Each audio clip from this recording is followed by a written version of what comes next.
Untuk lebih jelasnya cara menyusun atau menentukan KKM. Nah, Bapak dan Ibu bisa sebelum melakukan penentuan ketuntasan minimal ini, Bapak Ibu menyiapkan dulu belangko seperti yang ada ini. Yaitu bagaimana belangko itu sudah memuat semua mapel yang Bapak Ibu mau ajarkan, mulai mapel PPKN, bahasa, matematika, dan SPDP. Ini untuk kelas 1. Kalau dia kelas tinggi maka tidak ada matematika untuk KKM khusus untuk tematik ini, tapi kalau di kelas tinggi itu matematikanya KKM-nya terpisah atau tersendiri. Nah, setelah Bapak dan Ibu memiliki atau menyiapkan belangko seperti ini dengan aspek yang dipertimbangkan kompleksitas daya dukung inti siswa dan nanti akan diterima KKM-nya, maka masukkan semua KD PPKN ke dalam format ini, baik itu KD pengetahuan maupun KD keterampilan, demikian juga nanti bahasa dan seterusnya. Nah, bisa kita lihat contoh ini. Ini adalah KKM untuk kelas 1, di mana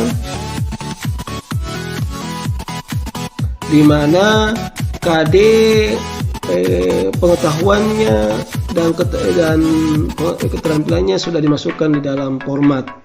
Bapak dan Ibu bisa menggunakan atau bisa sistem terpisah, dalam artian Bapak dan Ibu menentukan KKM pengetahuan lain formatnya, kemudian keterampilan lain formatnya, boleh juga demikian.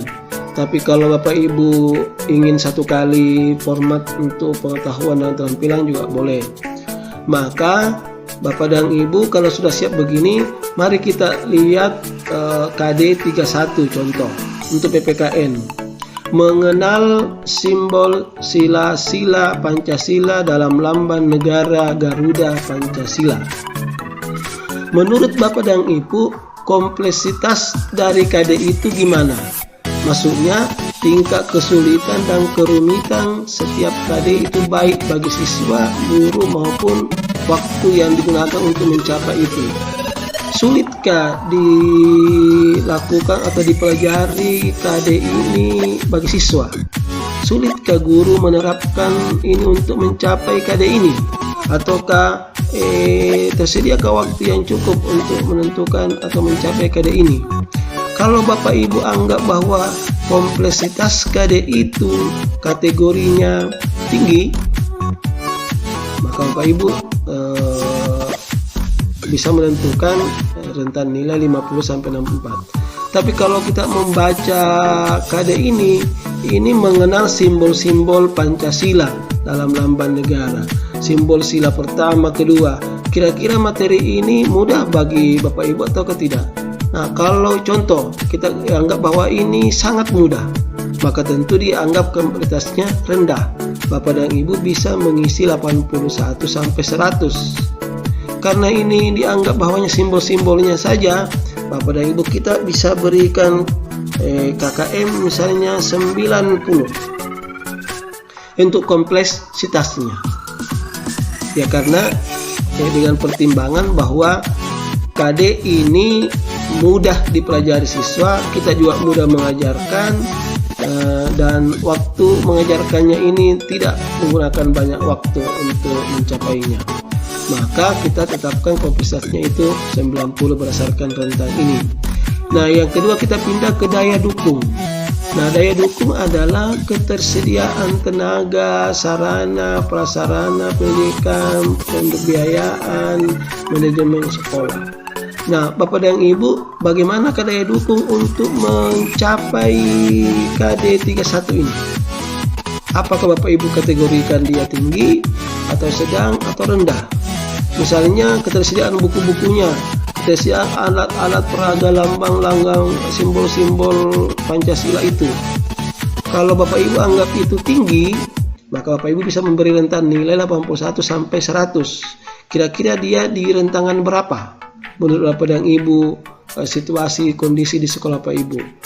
Kalau contoh kita ambil karena tersedia semua bukunya siswa, alat peraga, Garuda Pancasila, lambang-lambangnya ada, kita beri skor 95. Nah, kita pindah ke kemampuan siswa. Apakah kemampuan rata-rata yang dimiliki siswa kita untuk mencapai KD itu? Sudah tahukah siswa Pancasila? Sudah tahukah sila lambang-lambang Pancasila? Dan mudahkah siswa untuk mencapainya? Kalau dianggap itu kategorinya tinggi kemampuannya siswa, maka ada di kategori 81 sampai 100. Kalau dia sedang, nah kita mungkin kategorikan tinggi. Maka kira-kira berapa di sini kemampuannya siswa? Kita anggap bahwa kemampuan siswa untuk ini kita bisa capai 90 atau 93. Nah, setelah ketiga pertimbangan penentuan KKM kita capai, maka kita akan rata-ratakan supaya kita mendapatkan nilai KKM untuk KD ini. Nah, caranya bisa Bapak Ibu lihat, bisa dengan cara begini, klik sama dengan baru zoom, terus ini cursor-nya kita pindahkan ke dari 90 sampai ini, dalam artian jumlahnya mulai 90, 95 sampai 90. Nah, untuk merata-ratanya kan Bapak dan Ibu harus gunakan skor perolehan dibagi skor maksimal dikali 100. Maka sum ini diperoleh skor perolehan dikali 100 kali 100, baru kemudian dibagi skor maksimal. Karena setiap kategori itu 100 paling tinggi, maka skor tingginya adalah 300. Maka kita enter. Biasanya Bapak dan Ibu hanya langsung membagi 3. Sebenarnya sah-sah saja, tapi konsepnya tidak seperti itu. Sebaiknya Bapak Ibu menggunakan rumus skor perolehan dibagi skor maksimal dikali 100. Maka pasti itu benar. Nah, inilah yang Bapak Ibu harus lakukan seterusnya sampai semua terpenuhi dengan caranya seperti tadi. Setelah diperoleh nilai misalnya sampai ke ini, sampai ke bawah ini, sampai ke 43 ini, maka yang kuning ini adalah rata-rata mapelnya PPKN.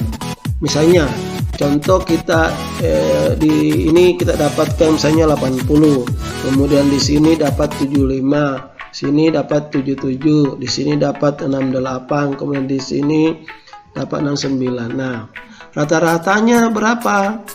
Nah, kita kan bisa rata-ratakan sum mulai dari 93 sampai ini. Ya. Sum baru bagi berapa? Bagi banyaknya KD. 1, 2, 3, 4, 5, 6. Bagi 6 KD. Jadi kita enter dapat 77.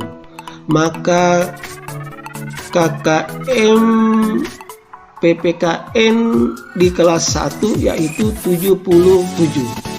Demikian nanti juga bahasa di cara menentukannya seperti itu Bapak Ibu. Nah, KKM inilah nanti KKM yang rata-rata inilah nanti yang Bapak Ibu kumpulkan ke kepala sekolah setelah semua KKM mapelnya sudah diperoleh. Maka Bapak dan Ibu bisa mengumpulkan tadi KKM itu ke kepala sekolah tadi.